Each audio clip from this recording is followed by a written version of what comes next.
El pasado 11 de diciembre, el presidente Enrique Peña Nieto presentó la iniciativa de una reforma educativa. Este proyecto de decreto, que reforma y adiciona diversas disposiciones de la Constitución en materia de educación, contempla elementos que podrían marcar un antes y un después para el desarrollo económico, social, político de este país. El pasado 25 de febrero llegó a nivel constitucional y solo es cuestión de que se apruebe por los estados y que se debatan los detalles finales de la reforma. Contamos con la presencia de un maestro de primaria y secundaria, también director, el señor Rafael Mexicano Contreras. Rafael Mexicano Contreras, la maestra Olga Gómez, regidora de Educación, la señora María Inés, también madre de familia, y Diego Ramírez, ¿verdad? Diego Ramírez, que es representante general del alumnado. Y pues usted, Guillermo Pérez, también padre de familia. Como primer punto, son 5 puntos que nosotros identificamos que son los principales que se abarcan en esta reforma. Uno de ellos, de hecho, hay un video que les presentaremos, me gustaría que lo vieran, que habla del servicio profesional docente, se va a encargar de calificar el desempeño de los maestros. Me gustaría que vieran este video que habla un poco acerca de ello, ¿vale? El primer elemento es la creación del servicio profesional docente, un sistema que reconocerá la formación y logros de los maestros. El esfuerzo de los buenos profesores será recompensado de manera justa. De ahora en adelante, los maestros que aspiren a puestos de dirección y supervisión lo harán por mérito y esfuerzo propios. A mí me parece demasiado bonito, yo no lo creo digo, así como se escucha, tú lo ves y dices, no, pues estaría bien chido, que tendríamos una mejor educación, estaríamos más preparados y todo esto, pero es muy difícil como cambiar todo el sistema.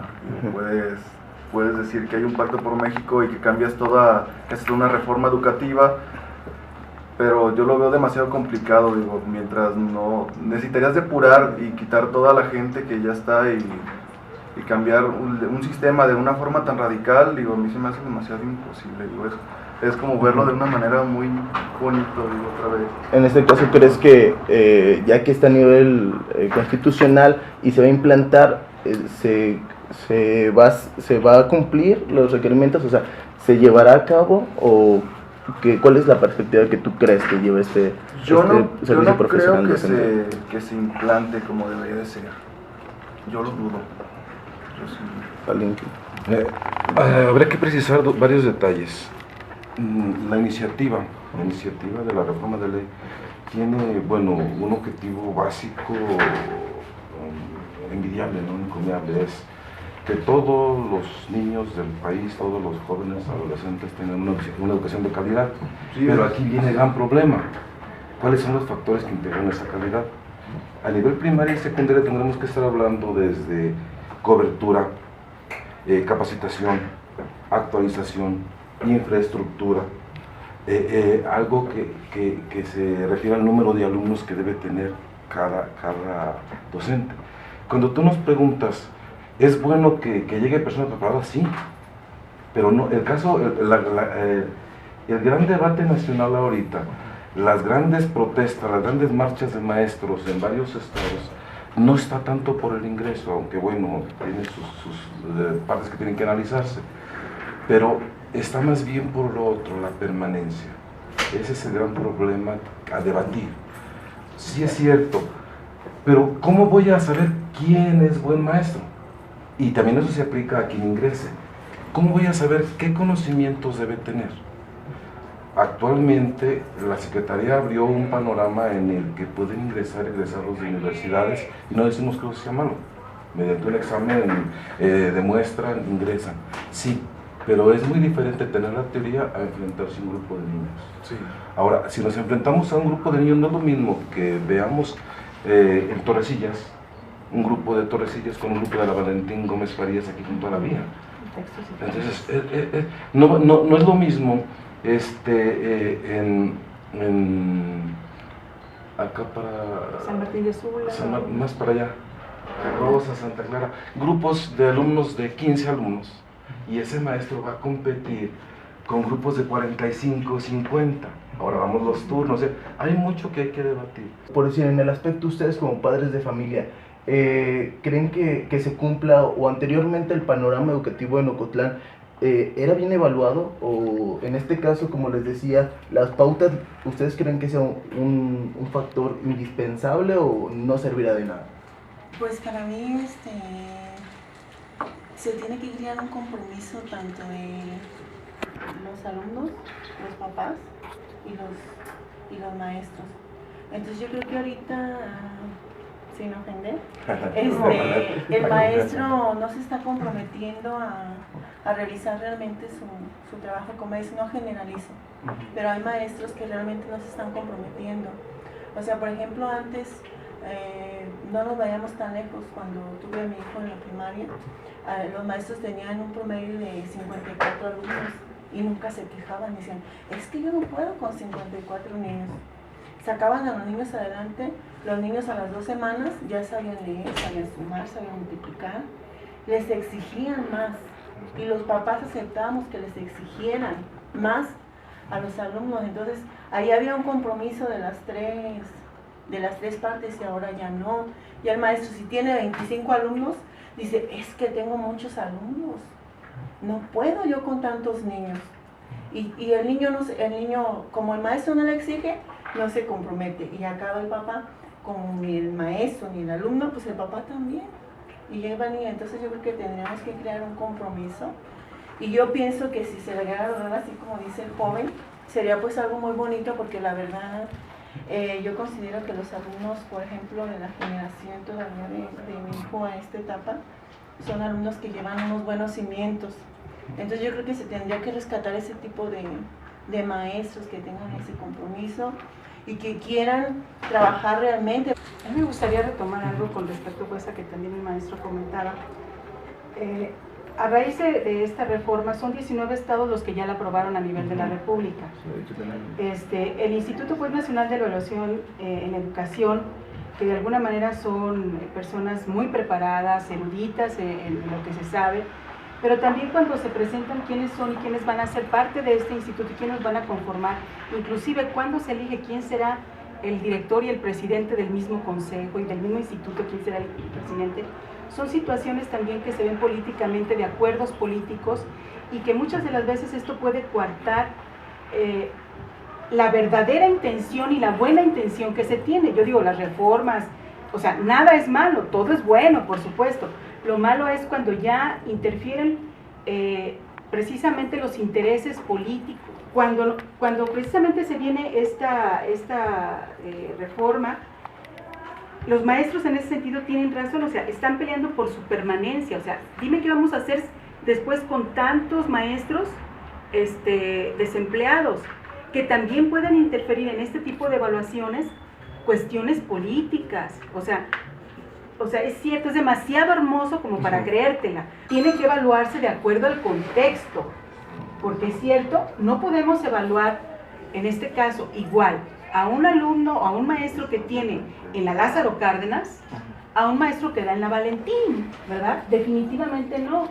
O a un maestro, por ejemplo, de Guadalajara, de lo que es, o sea, la pues zona conurbada y metropolitana. Pues para esto también deberíamos de romper ese parámetro, ¿no? De creer que hay diferencias. La educación tendría que ser igual debería tener la misma calidad en cualquier plantel, sea privado o público. Pero en este caso, ¿cómo entonces se va a decir que es únicamente el maestro cuando precisamente no hay infraestructura?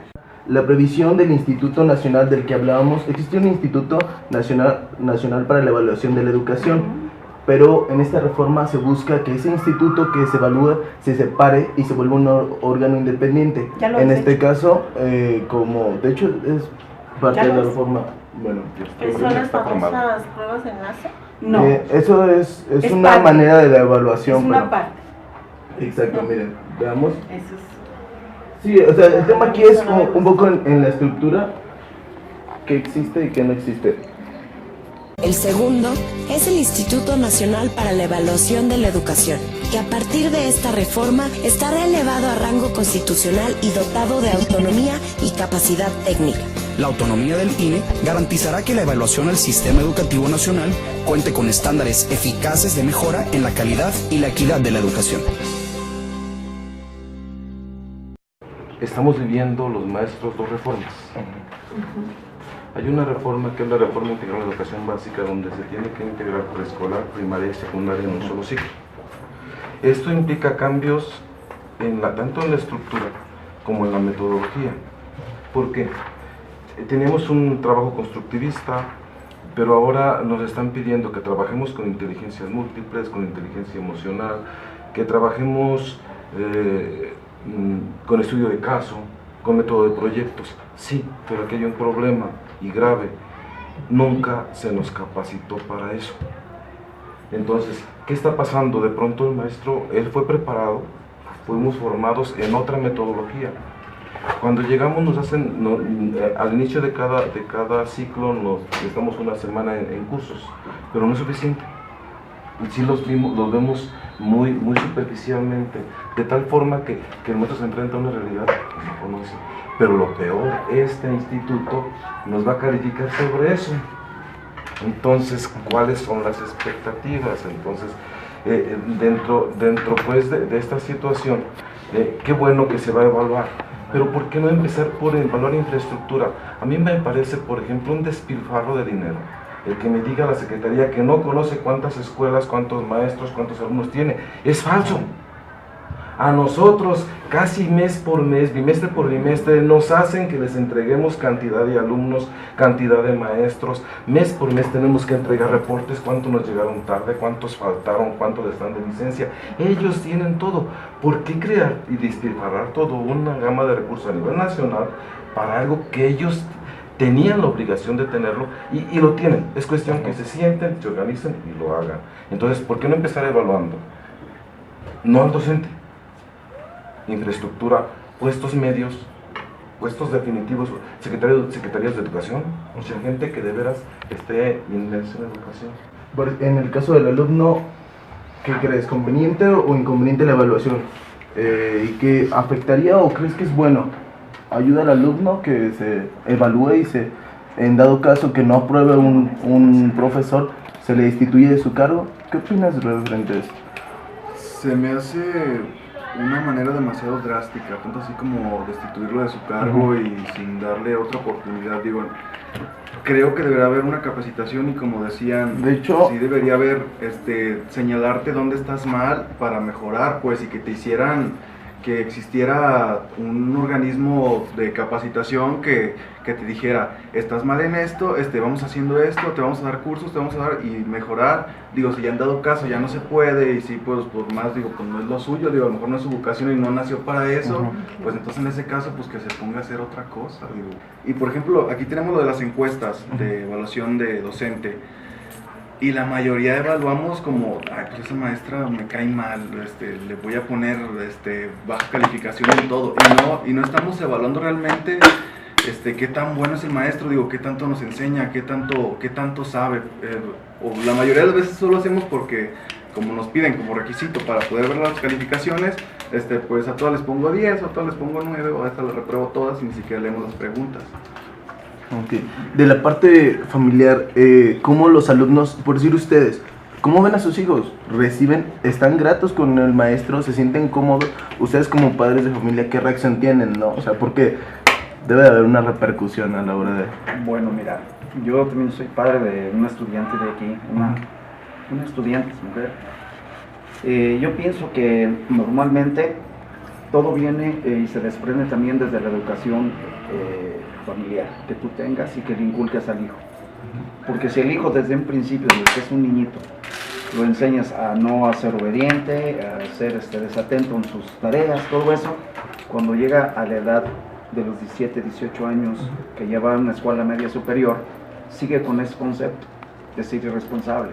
Entonces muchas veces, como dice aquí el amigo, le echamos la culpa a los maestros, pero en realidad no tienen tanta culpa los maestros.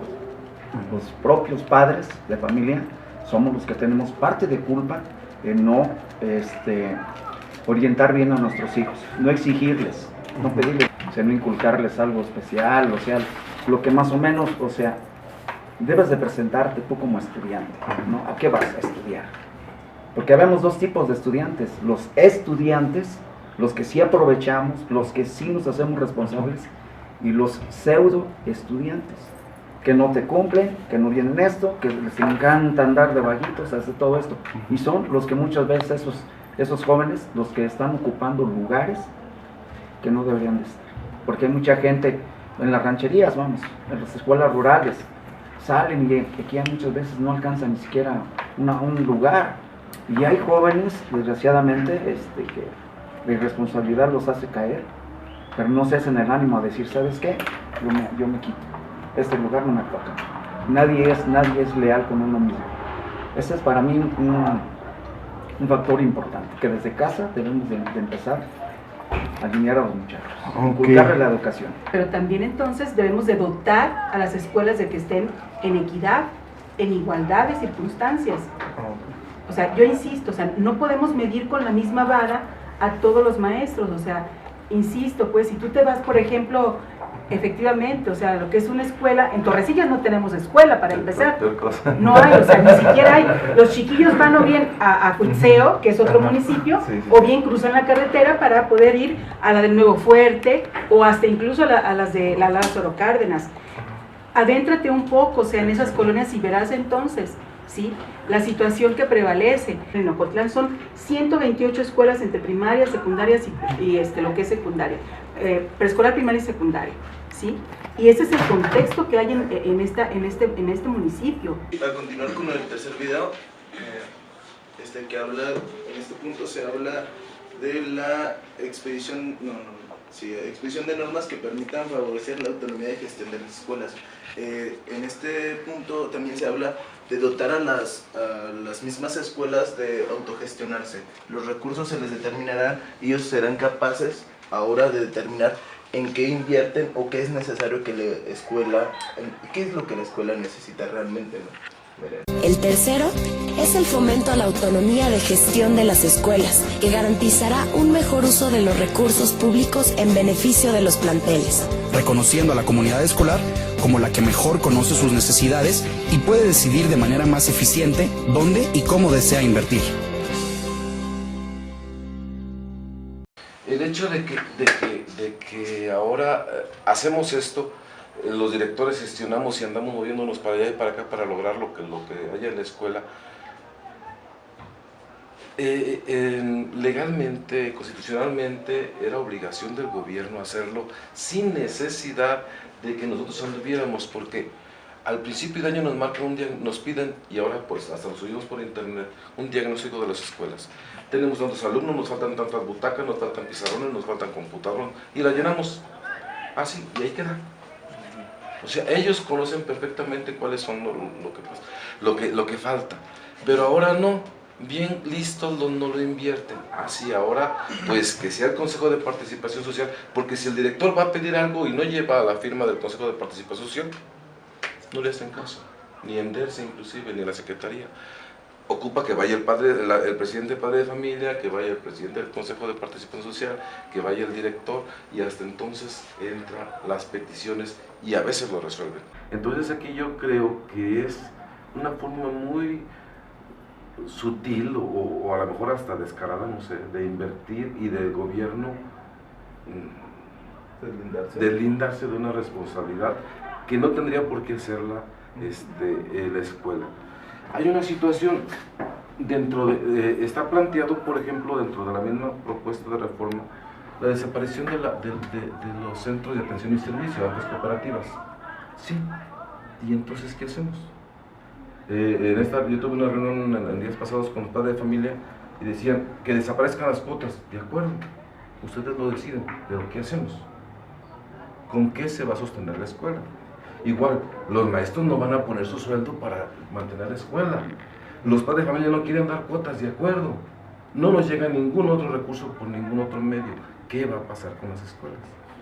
Entonces, esa es la situación de la gestión de ese punto. Eso también les iba a comentar, como parte de eso, las escuelas de tiempo completo, ¿qué papel tomarían en este caso? Tenemos una experiencia muy cercana aquí en Sula y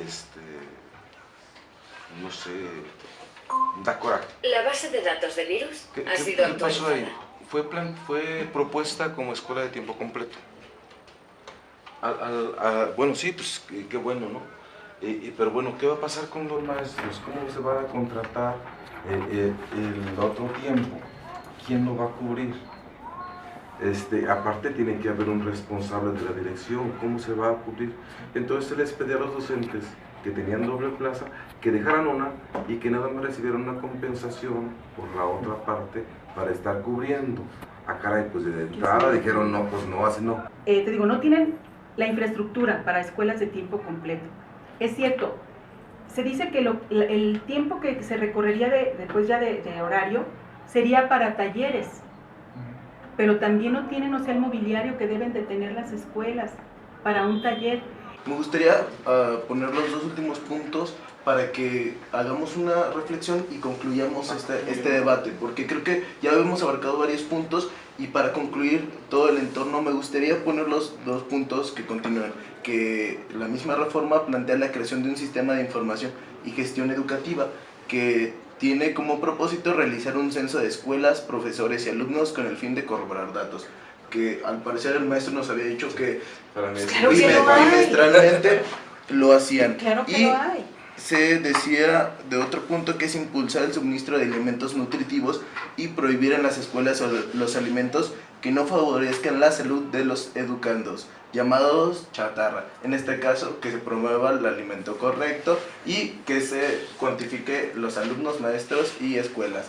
Frente a esto, creo que hemos debatido sobre varios puntos, el maestro y la maestra nos han hablado de estos puntos. Me gustaría concluir con una reflexión de ustedes y una pregunta que es, ¿se reforma la educación o la Constitución en este sentido?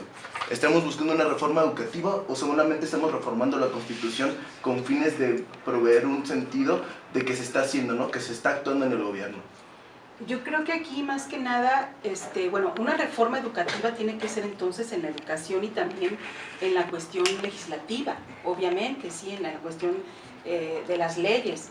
Pero aquí no se está planteando una situación de los planes de estudios, ni de los programas, la metodología de enseñanza-aprendizaje, la pedagogía, el material a utilizar en cada uno de las enseñanzas, en fin.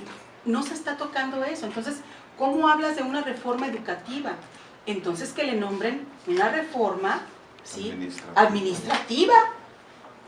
O sea, de la educación o en la educación. Pero no vayamos a una situación a decir una cosa que es donde no se está tocando realmente el fondo de la enseñanza-aprendizaje en nuestro país. Porque claro que lo sabe Enrique Peña Nieto y también el grupo del Pacto, ¿sí? Y yo se lo digo con toda la certeza y también porque lo he debatido con mi dirigente a nivel nacional, ¿sí? A ver, espérame, entonces llámale como debe de ser, pero no digas que es una reforma educativa, discúlpame, Chucho Zambrano. O sea, los buenos propósitos, pues son eso, buenos propósitos, ¿verdad? Y a lo mejor de eso está lleno el cielo. Pero en el contexto de la realidad no suceden así las cosas. Y creo que simplemente es que todo se va reflejando, todo viene, en marea, ¿no? De alguna manera viene esto y nos llega en un momento determinado, ¿sí? En el contexto Cotlán tenemos grandes deficiencias, por supuesto que sí, te lo digo. Digo jardines de niños que todo parece menos jardines de niños. Para empezar desde ahí, la verdad, no. Que no nos quieran dar la verdad a tole con el dedo. No permitamos eso.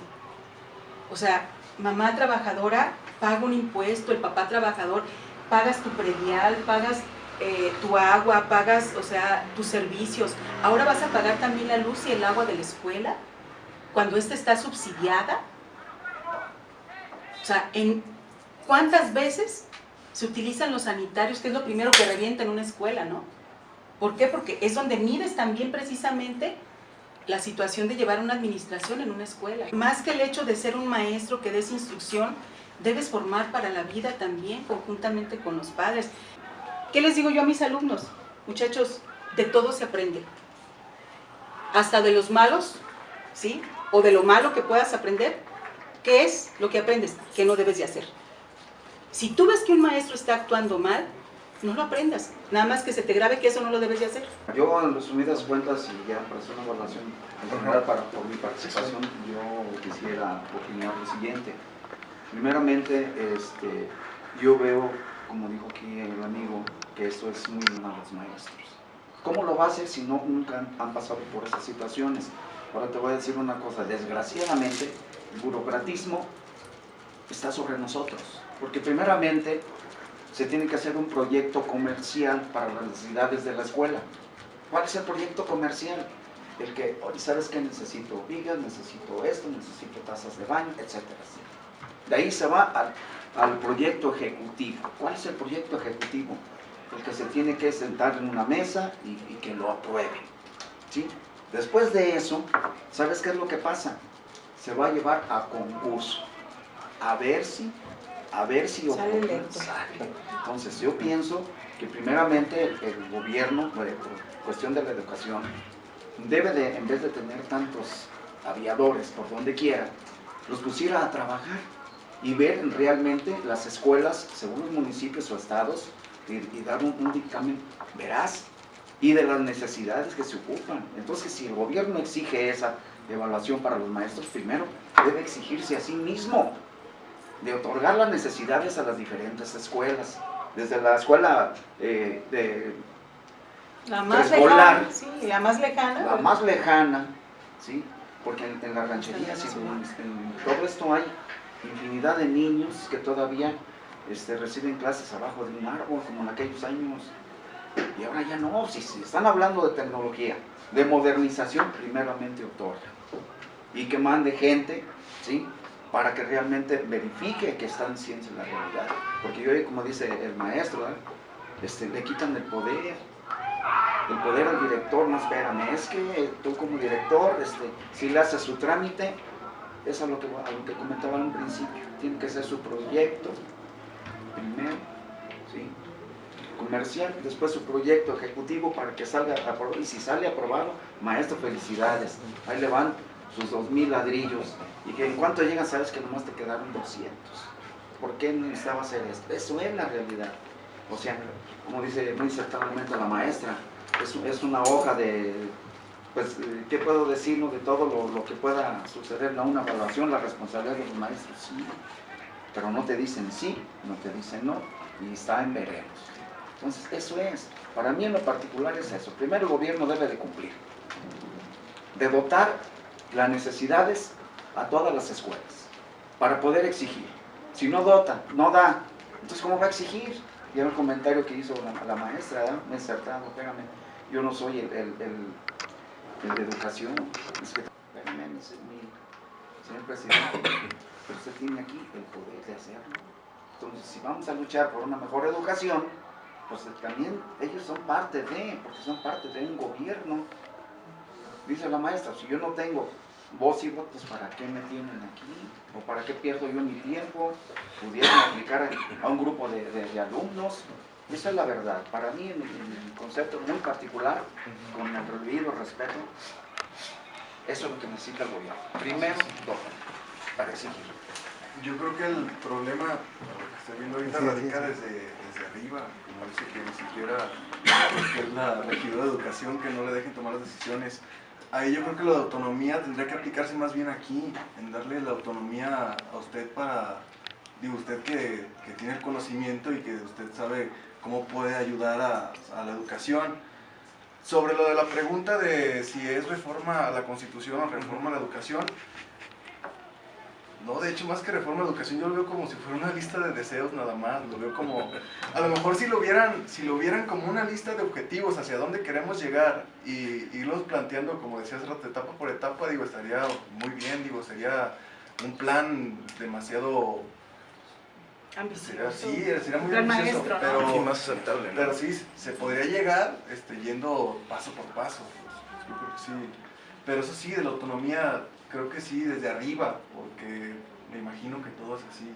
Igual el secretario de Educación siempre tiene que pedirle al presidente, ¿qué te parece? Y si no va con su sino va con lo que él... Con su color. Pues sí, también.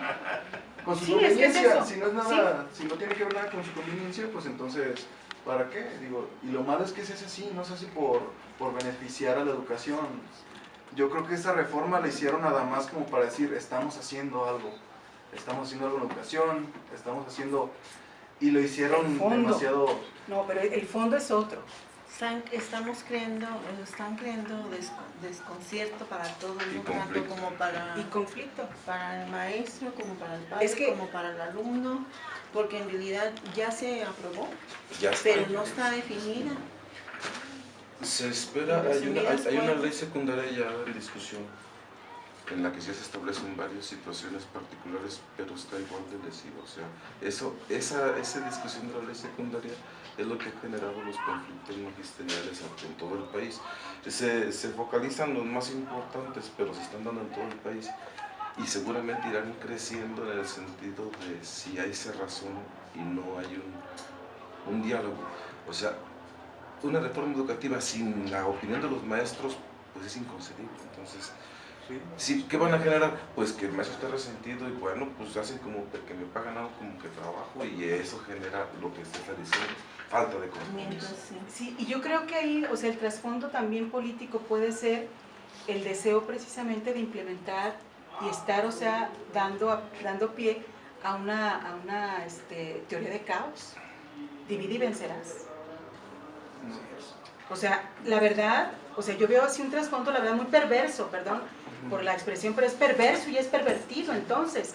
¿Por qué? Porque, bueno, estás hablando de una reforma educativa donde no estás reformando los planes y programas de estudio y hablas de una reforma que es más bien administrativa, legislativa, donde quieres quitar en este caso, lo gratuito pues a la educación entonces. Y a lo mejor, digo, la laicidad pues nunca ha existido realmente, ¿no? Volvemos a lo de poder. Sí, Lo o sea, están transformando. entonces es eso, quizás, o sea, esa es Lo la están teoría del maquillando. caos. Sí, la teoría del caos, pues, para estar todos contra todos. ¿Y quién es el ganón? Había una antes, yo recuerdo cuando inicié en la primaria, había una materia que se llamaba higiene escolar y que y ahí decía normativamente cuántos alumnos podían estar en un aula, cuánto era el mínimo de espacio físico que podría tener, cuántos sanitarios debían de existir, cuántos espacios libres, cuántos jardines, y eso sigue vigente. Y ellos lo conocen. Entonces por eso ahora me resulta a mí absurdo que quieran que apenas darse cuenta de, esto lo conocen. Simplemente tengo tantos números, tiene que haber un espacio tanto, y yo como gobierno tengo que ir a hacerlos porque lo necesitan. Así es, así es. Y es que parte del gobierno, nosotros, bueno, como padres de familia, el gobierno nomás dictamina, ordena, hace esto, sí, pero hay que ver una gran verdad. Nuestros hijos no conocen de banderas ni de partidos políticos. Y lo que quieren es estudiar. Pero ¿cómo van a estudiar con una reforma educativa? Ahora, si les dijeran, maestros tienen 6 meses para prepararse para hacer este examen, pero ya llevan una base. Pero, a ver, ven, ¿sabes qué, maestro mexicano? Venga para acá. No, espérame, pues yo aquí no la hice. Entonces, pienso yo que el gobierno debe de entender que la educación para nuestros hijos es fundamental. Y que nuestros hijos y nosotros, realmente nosotros no vemos partidos políticos ni banderas. Porque el niño va a ir a la escuela. ¿Qué sabe si viene Está el rojo, bueno, el amarillo, del verde, del rojo, del amarillo con negro, del blanquiazul, no digo nombres. Ellos que saben de eso, ellos lo que quieren es estudiar. Y lo que queremos nosotros como padres que estudien, para que esto sea una especie de plataforma para tener mejores ciudadanos. Si no estudian, no les dan lo necesario, no los dotan de ni siquiera de lo más mínimo. Entonces, ¿cómo van a exigir que nosotros los mexicanos tenemos que superarlos? Eso es lo que deben de tener. ¿Algo más que quiere María? ¿Algo que quieres, María Inés? Pues yo pienso que debemos encontrar un punto de equilibrio todos, ¿no? tanto los papás como los alumnos, como maestros, como el gobierno, para que haya esa transformación que ellos realmente quieren, si es que eso es lo que realmente quieren. Y si no, pues seguir luchando para que nuestros hijos salgan adelante y pues aunque tengan una mejor educación, y nosotros apoyándolo más, pues también preparándonos. Si el maestro no tiene la capacidad de hacerlo, pues que los papás lo ayudemos para que se hagan, para que lleguen a bases más firmes y apoyando al maestro principalmente. Y pues, no sé, no tengo más que decir. Okay. Bueno, hasta aquí son los temas que abarcamos. Creo que ha sido bastante fructífera la charla. Me gustaría darles la oportunidad, si alguien quisiera comentar algo último con lo que quisieran concluir referente a la reforma. ¿Creen que sea necesaria o cómo ven ustedes? Un último punto que quieran agregar. En la manera en que lo están, como se está de alguna manera planteando, creo que no es la adecuada, ¿sí? La educación, si bien es cierto, o sea, es la base del desarrollo de un país, desde el ser humano hasta el país, hasta el mundo entero, ¿no? Y digo, para muestra tenemos, o sea, países donde precisamente se ha invertido más en la educación y precisamente son los países que se han desarrollado en los últimos 10 años, la verdad, que han destacado, siendo para países, la verdad, paupérrimos, más pobres todavía que México, ¿sí?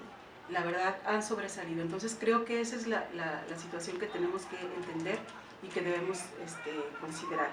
Y yo creo que el Pacto por México, las dirigencias de los partidos políticos, los representantes en este caso parlamentarios de las cámaras y por supuesto el presidente, debe de estar cierto de que no hay una reforma educativa de fondo sin que se tenga precisamente lo que se necesita para que se llegue a cabo. Yo quisiera concluir con una situación que me deja los comentarios de la señora. Es importantísimo que los maestros demos a conocer qué está pasando, que los padres lo conozcan, que sepan qué implica y que tanto padres, aprovechar esta oportunidad para trabajar juntos. ¿En qué sentido? En que no permitamos que el gobierno abarate la educación. El pase automático a mí me parece una aberración completamente si estamos hablando de calidad. Claro que esto no va a ser de un día para otro, eso tendría que ser en cada centro de trabajo, en cada escuela y bueno, sacar lo positivo que podamos sacar de esto. No estamos ni en contra de la evaluación, ni en contra de que nos califiquen, ni en contra de que nos hagan hacer gestión, no, nada de eso, pero que cada quien asuma su responsabilidad. Para concluir, si es necesaria la educación, la reforma la educación para mejorar, sí, pero creo que no es la forma. Menos condiciones y no todo esto. Yo creo que sí es necesario. Yo estoy de acuerdo igualmente en la reforma educativa, pero no de esa manera. La reforma de educación debe ser paso por paso y sobre todo hay que darle lugar a quien se merece y como están las situaciones, yo pienso que están pasando por alto muchas situaciones, muchas maneras de definir realmente lo que es la educación o la reforma de educar a los muchachos, a los alumnos, a los niños. Y yo insisto, primeramente para que el gobierno pueda hacer una reforma, debe primeramente de dotar lo necesario a las escuelas. Para mí es eso.